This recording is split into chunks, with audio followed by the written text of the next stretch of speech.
जय श्री कृष्णा। मैं संध्या शर्मा श्री बांके बिहारी जी के चरणों में श्री कृष्ण कथा के कुछ पुष्प अर्पित करने जा रही हूँ। आप सभी कृष्ण भक्तों का इस कथा में स्वागत करती हूँ। चारों ओर जनश्रुति फैली हुई थी कि धृतराष्ट्र की योजना के अंतर्गत पांचों पांडव भाइयों की अपनी माता कुंती सहित अग्नि दुर्घटना में मृत्यु हो गई है। वे एक लाक्षागृह में थे जिसमें आग लग जाने के फलस्वरूप यह दुर्घटना हुई थी, किंतु उसके पश्चात पांचों भाई द्रौपदी के स्वयंवर के समय पहचाने गए थे। यथार्थ में यही वास्तविकता थी। वे अपनी राजधानी हस्तिनापुर लौटे। लोगों ने उन्हें प्रत्यक्ष देखा।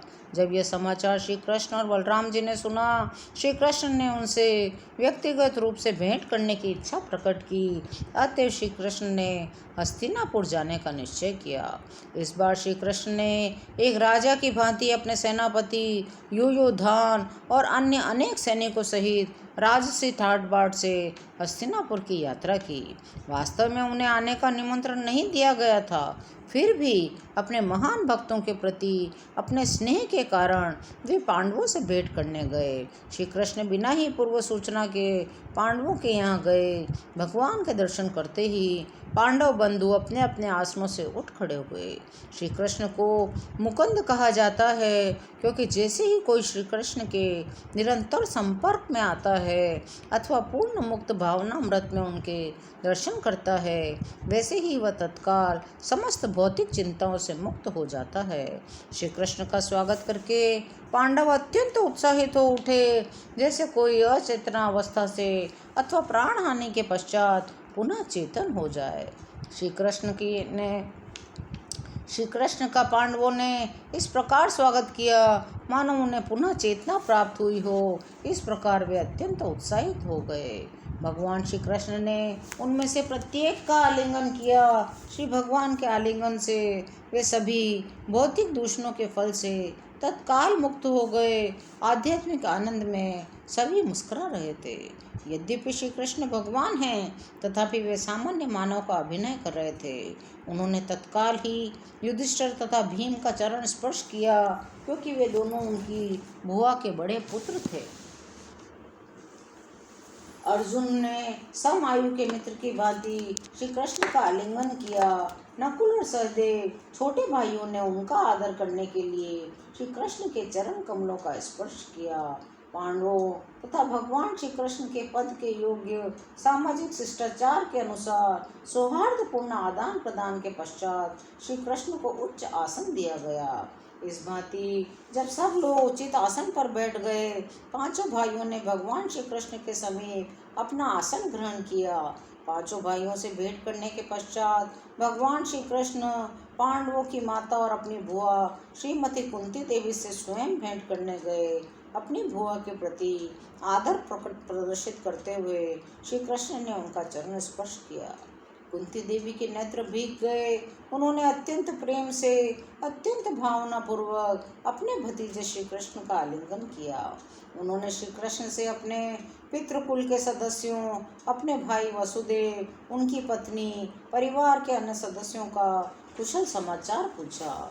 श्रीमती कुंती ने कहा, प्रिय श्री कृष्ण, मुझे वह दिवस स्मरण है जब तुमने मेरे भाई अक्रूर जी को हमारे विषय में सूचना एकत्र करने के लिए भेजा था। इसका अर्थ यह है, तुम सदैव ही सहज भाव से हमारा स्मरण करते हो। जब तुमने अक्रूर जी को भेजा तब मैं समझ गई हमारे संकट में पड़ने की कोई संभावना नहीं है। तुम्हारा केवल चिंतन करने वाला भक्त सदैव समस्त प्रकार के भौतिक संकटों से मुक्त रहता है। फिर हमारा तो कहना ही क्या, जिनका तुम स्वयं व्यक्तिगत रूप से स्मरण करते हो। यद्यपि माता का सभी संतानों के प्रति स्नेह होता है, फिर भी पूर्णतया उसी पर निर्भर रहने वाले संतान का वह विशेष देखभाल करती है। प्रिय श्री कृष्ण, मुझे निश्चित रूप से ज्ञात है, प्रत्येक व्यक्ति के हृदय में निवास करते हुए तुम अपने अनन्य भक्तों के लिए सदैव शुभ परिस्थितियों का निर्माण करते रहते हो। राजा युधिष्ठिर ने कहा, प्रिय श्री कृष्ण, हमें ज्ञात नहीं पूर्व जन्मों में हमने कौन से पुण्य कर्म किए थे जिसके फलस्वरूप आप हम पर इतने दयालु और अनुग्रह पूर्ण हैं। राजा युधिष्ठिर के अनुरोध पर श्री कृष्ण ने वर्षा ऋतु के 4 माह हस्तिनापुर में व्यतीत करना स्वीकार कर लिया। वर्षा ऋतु के 4 मास चातुर्मास्य कहलाते हैं। नगर के सभी नागरिकों ने प्राय श्री कृष्ण के दर्शन का विशेष अधिकार प्राप्त किया। इस प्रकार भगवान श्री कृष्ण के प्रत्यक्ष दर्शन मात्र से वे दिव्य आनंद में मग्न हो गए। जब श्री कृष्ण पांडवों के साथ निवास कर रहे थे, तभी एक दिन वे और अर्जुन शिकार के लिए वन में जाने को तत्पर हुए। हनुमान के चित्र से अंकित पताका वाले रथ पर वे दोनों बैठ गए। अर्जुन का विशेष रथ हनुमान जी के चित्र से अंकित रहता है, अतः हनुमान अर्जुन के रथ का नाम कपिध्वज भी है। इस प्रकार अपने धनुष और अक्षय बाणों सहित अर्जुन वन में गए। उन्होंने कवच आदि धारण किए थे। अर्जुन ने विशेष रूप से वन के उस भाग में प्रवेश किया जहाँ अनेक शेर, हिरण और विभिन्न पशु थे। अर्जुन के साथ श्री कृष्ण पशुवध का अभ्यास करने के लिए नहीं गए थे, क्योंकि उन्हें किसी भी वस्तु का अभ्यास करने की आवश्यकता नहीं है।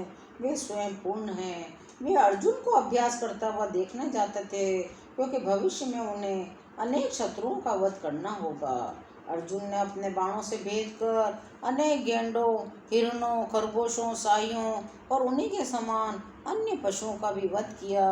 कुछ मृत पशु जो यज्ञ में बलि दिए जाने के लिए उपयुक्त थे, उन्हें अपने अनुचरों के द्वारा राजा युधिष्ठिर के समीप भेज दिया।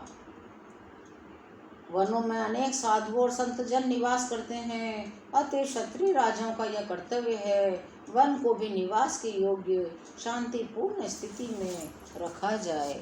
आज का अध्याय यहीं विराम लेता है, शेष अगले अंकों में। यदि आपको श्री कृष्ण कथा सुनने में आनंद आ रहा हो तो चैनल को लाइक, शेयर और सब्सक्राइब कीजिए।